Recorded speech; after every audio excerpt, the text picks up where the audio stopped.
Ashamaa akkam jirtu kabajamtootaa fi daawwattoota koo Dr. Obsaan jedhama. Egaa akka har'as viidiyoo isin barsiisa jedheen yaade qabadheen isiniif dhiyaadheen jira.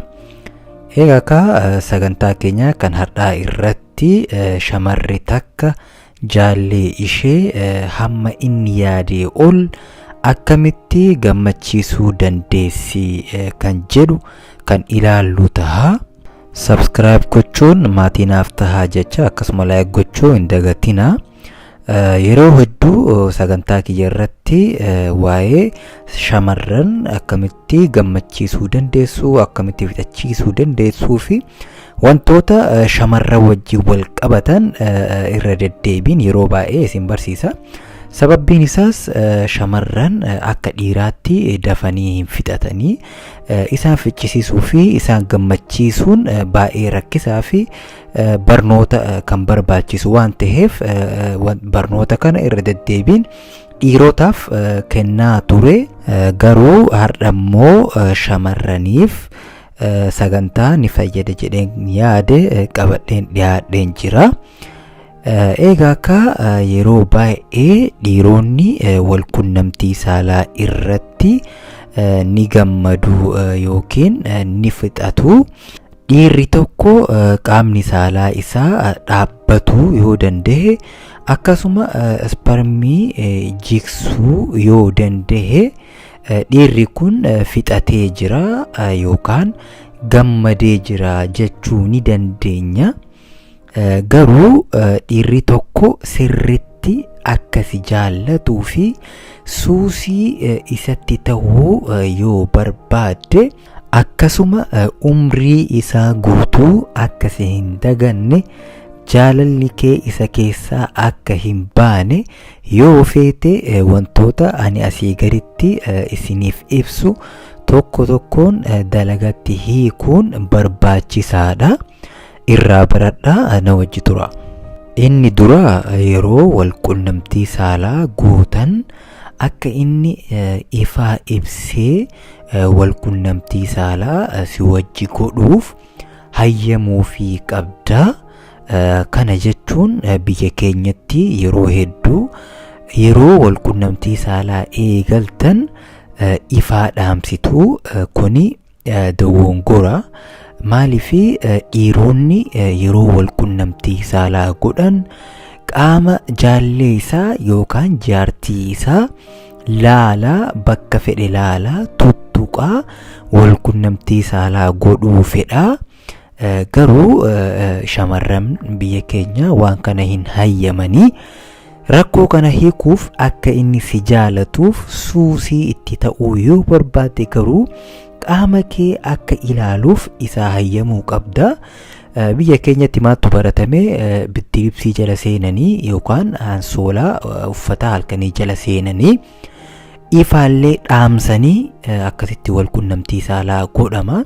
Kuni garuu mi'aa wal qunnamtii saalaa kan busheessuu fi kan fokkisuudha. Maaliifi waan ani isinii asii gaditti an isiniif himu kana dalagatti hiikaa. Abadan jaarsi kee shamara biraa hin laalu, gara biraas hin deemu. Kanaaf yeroo wal qunnamtii saalaa gootan qaama kee akka inni sirritti laaluu fi bakka fedhe akka inni tuquu danda'u hayyamuu fi danda'uu qabda. Abbaa manaa kee eegatee yookaan jaallee kee hanga ta'etti qaama kee akka inni ilaalu isaaf hayyamuu yoo dandeesse ati isa biratti number 1 yoomuu hin dagatamtu. Fedhiin inni siif qabus fedhii guddaadha. Kanaaf waan kana itti fayyadama. Inni lammaffaa biyya keenyatti baratamaa miti. Garuu biyya adda addaatti baay'ee baratamaa fi jaallatamaadha. Yeroo dhiiraa fi shamarreen tokko yeroo wal qunnamtii saalaa godhanitti shamarreen sun akka isheen harma tuttuqxu fedha. Harma ishee tuttuqxuu fi qaama saalaa isheellee akka tuttuqxu ni fedha. Kuni baay'ee isa gammachiisa. Sababbiin isaas yeroo ati kana gootutti fedhiin ati wal qunnamtii saalaatiif qabdu baay'ee ol ka'aa akka ta'e hubata. Akkasuma fedhiin isaallee yeroo sanitti baay'ee dabala. Kanaaf yeroo atiif xuxxuututti fedhiin isaa ol ka'aa. Akkasuma akka ati isa gargaaraa jirtu hubata. Maaliif shamarran fixatuuf baay'ee rakkisu akkuma isin beetanitti. Kanaaf yeroo ati inni wal qunnamtii qaama saalaa isaatiin godhu ati immoo yeroo san harma kee tuttuquun akkasuma qinxirii kee rirriguun kan isa gargaartu yoo ta'e fedhiin ati wal qunnamtii qabdu haay akka ta'e ni hubata. Kanaaf fedhiin inni siif qabu abadan hin qabbanaa'u. Wal qunnamtii saalaa irrattis isa maraachuu dandeessa. Kanaaf mala kana isinis itti fayyadamuu ni dandeessu.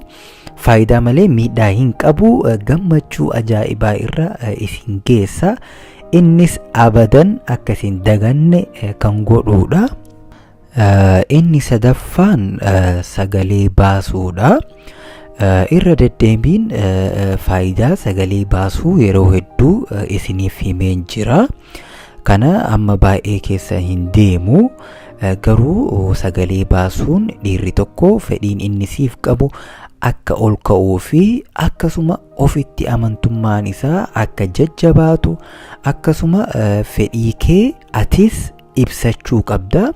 Yeroo wal qunnamtichi sitti tolutti yookaan baay'ee si gammachiisaa inni yoo jiraate sagalee baasuun isa jajjabeessu akkasuma fedhii kee ibsachuu yoo kan dandeessu ta'e inni baay'ee si jaalata. Dhiirri akkuma kana dura isiniif hime sagalee yookaan shamarree fedhii ishee ibsattu baay'ee jaalata.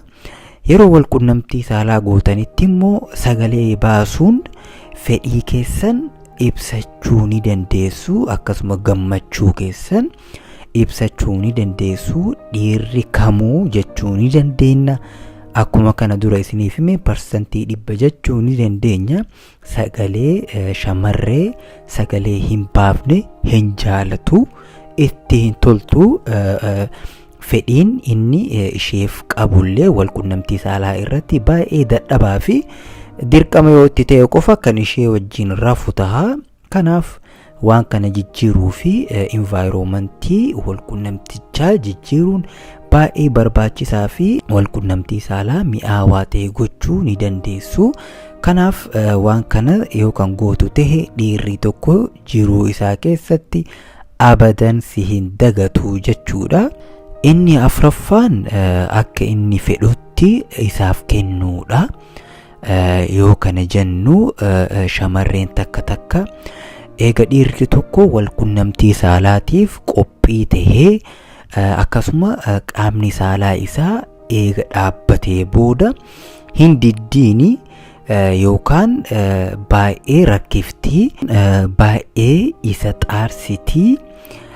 Kana jechuun maali? Eega inni fedhiin isaa haa ta'e wal qunnamtii saalaatiif ishee hawwee wal qunnamtii sana eegaluuf eega inni jarjaree booda shamarreen takka ittiin kennitu hin dhoowwattiin jechuudha. Eega isa dadhabsiistee inni jala deemee asiin jala kufee asiin irraan utaalee dadhabee isee hifatee akkasuma qaamni saalaa isaallee hifatee eega kufee booda isaaf kenniti. Kuni dogongora guddaadha. Dhiirri tokko eega wal qunnamtiif qophii ta'ee reedii ta'ee yeroo inni dhufutti mijeessitee isaaf kennuu danda'uu qabda. Yoo sana jannata addunyaa isaaf taata jechuudha.